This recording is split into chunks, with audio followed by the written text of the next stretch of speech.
నుండి కృపయు కనికరమును సమాధానమును మనందరికను కలుగును గాక. ఆమేన్. ప్రియమైనటువంటి సహోదరి సహోదరులారా,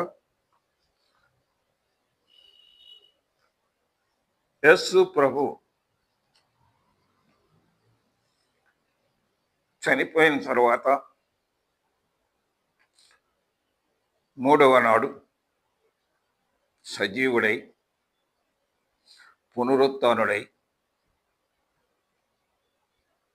తన శిష్యులకు, అనేక మంది ప్రజలకు, తన విశ్వాసులకు కనపడి ఆరోహణమై పరలోకానికి వెళుతూ శిష్యులపై పరిశుద్ధాత్మను ఊది, మీరు యెరూషలేములో నిలిచి ఉండండి, నేను మరలా తిరిగి వస్తాను, అప్పుడు మా తండ్రి ఇంట ఉన్నటువంటి నివాసముల్లోనికి మిమ్మల్ని మరలా తీసుకొని పోతాను అని వాగ్దానం ఇచ్చినటువంటి యేసు ప్రభు ఆ మాటలను నమ్ముచు క్రైస్తవులుగా యేసు ప్రభు మరలా వస్తాడు. ఆయన వచ్చినప్పుడు మనం ఏమై ఉంటామో ఇంకా ప్రత్యక్షపరచబడలేదు, కానీ ఆయనను పోలి ఉందమని ఎరుగుదుము అంటాడు. కాబట్టి ఆయనను పోలి ఉంటే ఆయనతో కూడా సజీవులుగా మనం కూడా పరలోకంలో ఆనందిస్తామన్నమాట. ఇది బైబిల్లో వ్రాయబడినటువంటి కొన్ని పునరుత్థానాలని జ్ఞాపకం చేసుకుందాం. పునరుత్థానం అంటే చనిపోయిన వాడు మరలా బ్రతికి జీవించుట. ఈ పునరుత్థానము రెండు రకాలుగా మనం చెప్పుకోవచ్చు. మొదటి పునరుత్థానము చనిపోయినటువంటి వ్యక్తి బ్రతికి మరలా కొంతకాలం జీవించిన తర్వాత మరలా చనిపోతాడు. అప్పుడు అతడు మరలా బ్రతికి ఉండడు. ఇది పునరుత్థానము అన్నాం. దాన్ని మరణ పునరుత్థానం అని బైబిల్లో వ్రాయబడింది. ఇది మరణ పునరుత్థానం అంటే చనిపోయినటువంటి వ్యక్తి సజీవుడై బ్రతికి కొంతకాలం జీవించిన తర్వాత మరలా చనిపోతాడు. దాన్ని మరణ పునరుత్థానం అని బైబిల్లో ప్రస్తావించబడింది. ఇక రెండవదిగా జీవ పునరుత్థానం. చనిపోయినటువంటి వ్యక్తి మరలా బ్రతికిన తర్వాత ఇక ఎన్నటికీ చనిపోక సజీవుడై ఉండుట, అది దేవునికే సాధ్యం. కాబట్టి అది జీవ పునరుత్థానము అని బైబిల్లో ప్రస్తావించబడింది. ఈ రెండు పునరుత్థానాలని మనం బైబిల్ గ్రంథం అంతట్లో కూడా ఎంతమంది పునరుత్థానం అయ్యారు అనే విషయాన్ని ఒకసారి మనం జ్ఞాపకం చేసుకుందాం. బైబిల్లోని మొట్టమొదటి పునరుత్థానం సారెపతు విధవరాలి కుమారుడు రోగి అయి చనిపోగా ఏలియా దేవునికి మొరపెట్టి ఆ చిన్నవాడిని బ్రతికించాడు. అద్భుత రీతిగా ఏలియా ద్వారా జరిగిన ఈ సూచక క్రియ పరిశుద్ధ గ్రంథములో వ్రాయబడిన పాత నిబంధనలోని మొట్టమొదటి పునరుత్థానం. మొదటి రాజుల గ్రంథము 17వ అధ్యాయము 17వ వచనం నుంచి 24వ వచనం వరకు ఇలా వ్రాయబడింది. అటు తరువాత ఆ ఇంటి యజమానురాలైన ఆమె కుమారుడు రోగి అయి ప్రాణము నిలువజాలనంత వ్యాధి గలవాడాయను. ఆమె ఏలియాతో, దైవజనుడా, నా యొద్దకు నీవు రా నిమిత్తమేమి? నా పాపమును నాకు జ్ఞాపకం చేసి నా కుమారుని చంపుటకై నా యొద్దకు వచ్చితివా అని మనవి చేయగా, అతడు నీ బిడ్డను నా చేతికిమ్మని చెప్పి ఆమె కవిగిల్లో నుండి వారిని తీసుకొని తానున్న పై అంతస్తులోనికి పోయి తన మంచం మీద వారిని పరుండబెట్టి, యెహోవా నా దేవా, నన్ను చేర్చుకున్న ఈ విధవరాలి కుమారుని చంపునంతగా ఈమె మీదకి కీడు రాజేసివా అని యెహోవాకు మొరపెట్టి ఆ చిన్నవాని మీద ముమ్మారు పారచాచుకొని, యెహోవా నా దేవా, నా మొర్ర ఆలకించి ఈ చిన్నవానికి ప్రాణం మరలా రానిమ్మని యెహోవాకు ప్రార్థించగా, యెహోవా ఏలియా చేసిన ప్రార్థన అంగీకరించి ఆ చిన్నవారిని ప్రాణము మరలా అతనికి రాజేశాను. అద్భుత రీతిగా ఆ కుమారుడు మరి బ్రతికినప్పుడు ఆ శూన్యమయురాలికి మరి ఏలియా అప్పచెప్పినట్లుగా చూస్తున్నాం. ఆ తర్వాత ఇక రెండవ పునరుత్థానం మనం చూద్దాం. అదే రెండవ రాజుల గ్రంథము 4వ అధ్యాయము 18వ వచనం నుంచి 37వ వచనం వరకు వ్రాయబడి ఉంది. శూనేమీరాయలి కుమారుడు వడదెబ్బ చేత మరణించగా ఎలీషా ప్రవక్త తిరిగి బ్రతికించాడు. ఇది రెండవ పునరుత్థానం బైబిల్లో. ఏలియా బ్రతికించింది మొదటి పునరుత్థానం, ఎలీషా బ్రతికించింది రెండవ పునరుత్థానం. 20వ వచనంలో అంటాడు, మధ్యాహ్నం వరకు ఆ బిడ్డడు తన తల్లి మీద తొడ మీద పండుకొని చనిపోయాడు. ఇక 32వ వచనం కాడికి మనం పోతే, ఎలీషా ఆ ఇంట చొచ్చి బాలుడు మరణమై ఉండి తన మంచం మీద పెట్టబడి ఉండుట చూచాడు. ఆ చూచి అక్కడ వచ్చి ఆ బిడ్డ మీద పారసాచుకొని పండుకొని దేవునికి మొర్రపెట్టాడు. దేవునికి ప్రార్థించగా ఎలీషా ప్రార్థన దేవుడు ఆలకించి ఆ కుమారుని బ్రతికించాడు.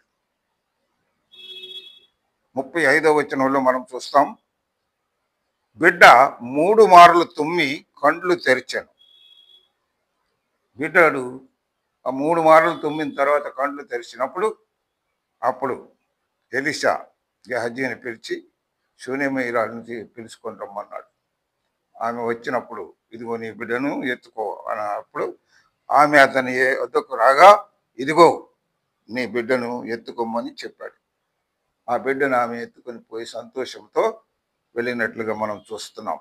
ఇది పాత నిబంధనలోని రెండవ మరణ పునరుత్థానం. ఇక మూడవదిగా 2వ రాజులు 13వ అధ్యాయము 20వ వచనములో పేరు తెలియని ఒక మనుష్యుని శవాన్ని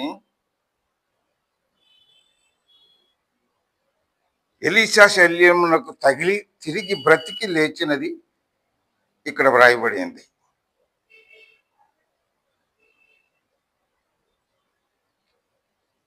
వారు శవాన్ని తీసుకొని వెళ్తూ ఉండగా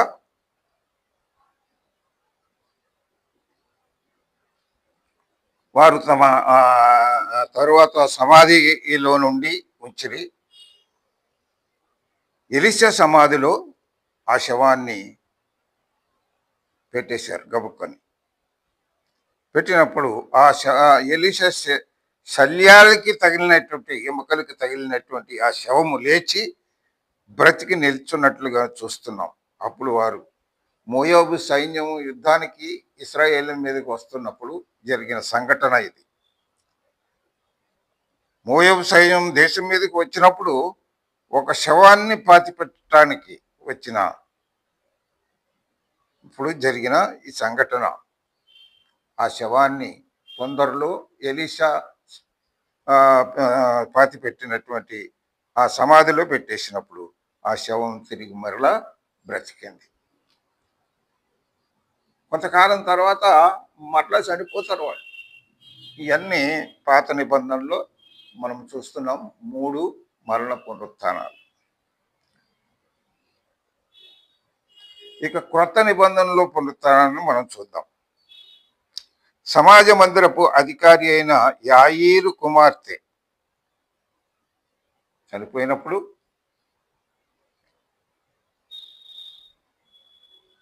ఇది కొత్త నిబంధనలో సువార్తల్లో ప్రస్తావించబడింది.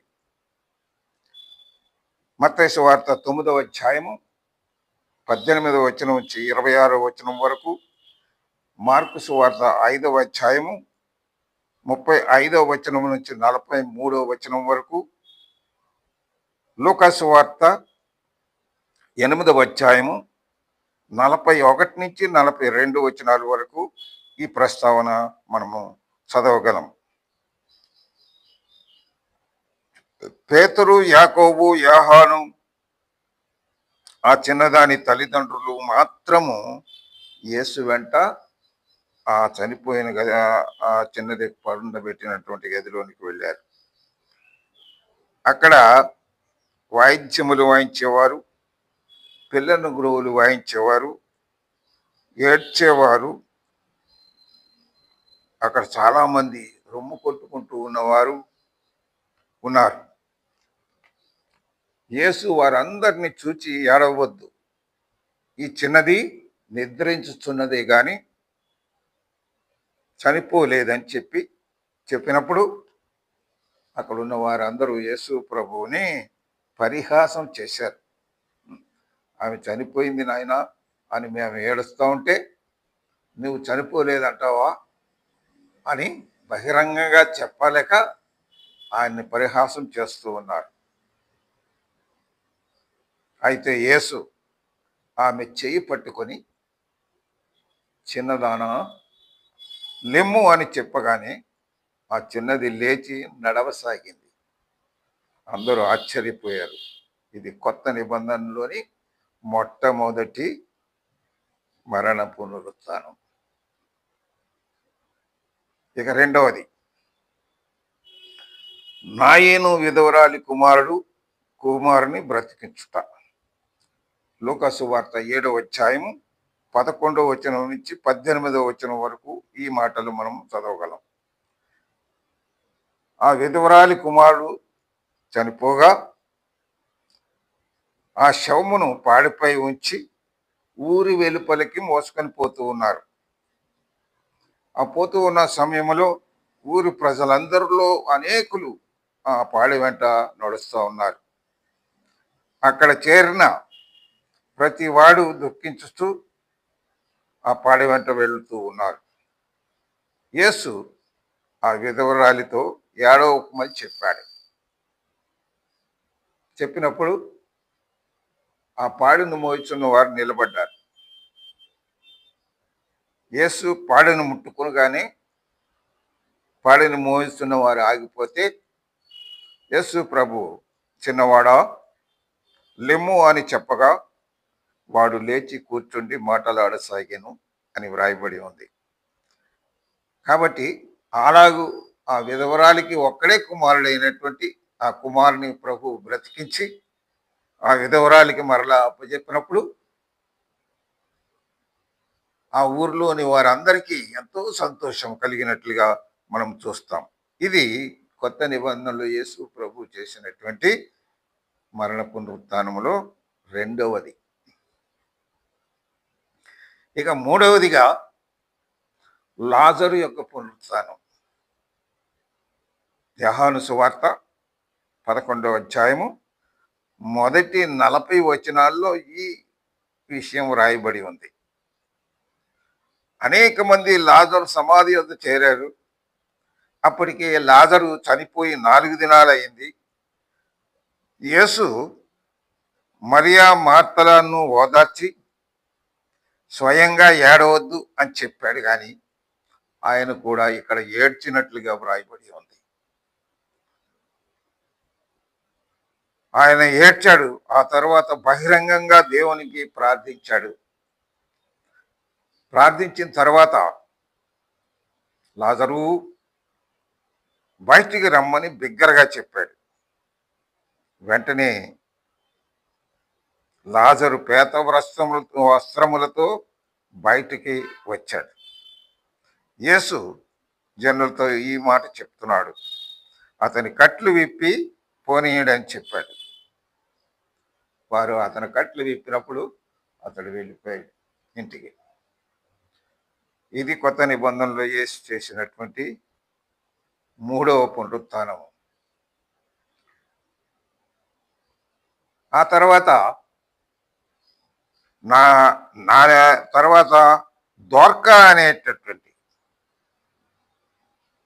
ఒక స్త్రీ మరణించినప్పుడు అపోస్తుల కార్యములో 9వ అధ్యాయము 36వ వచనం నుంచి 42వ వచనం దాకా దోర్కా శవాన్ని కడిగి మేడగదిలో పెట్టారు. ఆ దేశపు విధవరాళ్ళందరూ అక్కడ చేరి ఏడ్చుతూ దోర్కా చేసినటువంటి మంచి కార్యములన్నిటినీ జ్ఞాపకం చేసుకుంటూ చెప్పుకొనుచు ఒకరికొకరు ఆదరణ కొరకు దుఃఖిస్తున్నారు. పేతురు వచ్చి వారందరినీ పంపివేసి మోకాళ్ళుని ప్రార్థించి శవం వైపు తిరిగి దొరకా లెమ్ము అని చెప్పాడు. ఆమె కన్నులు తెరిచి పేతురును చూచి లేచి కూర్చుంది.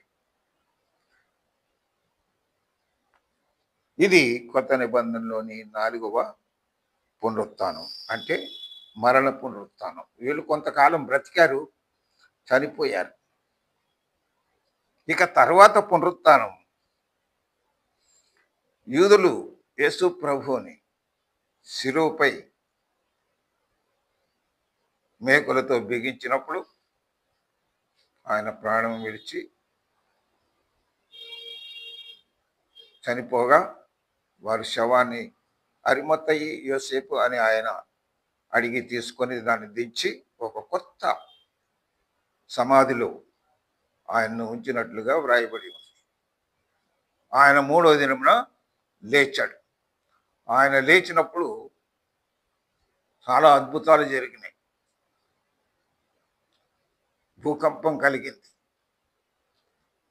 వెలుగు వచ్చింది, బండల బద్దలైనాయి, దేవాలయపు తెర 2గా చిరిగిపోయింది. ఇవన్నీ దేవుడు బ్రతికినప్పుడు ఆయన అనేకులకు కనపడి సజీవుడిగా తాను ప్రత్యక్షపరుచుకున్నాడు. మొట్టమొదటిగా ఆయన 7 దెయ్యాలు వెళ్ళగొట్టినటువంటి మగ్దలేనే మరియకు మాత్రమే కనపడ్డాడు. ఆ తర్వాత శిష్యులకు 11 సార్లు కనపడ్డాడు. ఆ తర్వాత 500 మంది కంటే ఎక్కువ మంది భక్తులకు కనపడ్డాడు. అలాగూ ప్రభు కనిపిస్తూ 40 దినాలుగా తిరిగి లేచిన తర్వాత ఈ లోకంలో జీవించి పరలోకానికి వెళ్లే ముందు శిష్యులను పిలిచి వారి మీద ఊది పరిశుద్ధాత్మను పొందండి, నేను మరల వస్తాను, నా తండ్రి ఇంట అనేక నివాసములు కలవు, నేను మరల వచ్చి మీతో చెప్పుదను, నేను వచ్చి నాతో కూడా ఉండుటకు మిమ్మను తీసుకొని పోదను, నిరంతరము మనందరము జీవిస్తాం అన్నాడు. ప్రభువు నిరంతరము జీవిస్తున్నాడు. ఇది జీవ పునరుత్థానం. యేసు ప్రభు మాత్రమే నిరంతరము జీవించుతున్నటువంటి దేవుడుగా ఈ లోకానికి తన సువార్తను ప్రకటించాడు. కాబట్టి ఆ జీవము కలిగినటువంటి దేవుణ్ణి మనము జీవాధిపతి అయిన యేసయ్యను కీర్తిస్తూ ప్రార్థిస్తూ ఆయన రాకడ కొరకు ఎదురు చూచే బిడలముగా ఉండి ఆయన వచ్చినప్పుడు సంతోషంతో ఆయనతో కూడా మనం కూడా పరలోకానికి వెళతామని విశ్వాసం కలిగిన వారమే క్రైస్తవులం. దేవుడు ఈ మాటలను మన వెనుకిడిలో ఆశీర్వదించునుగాక.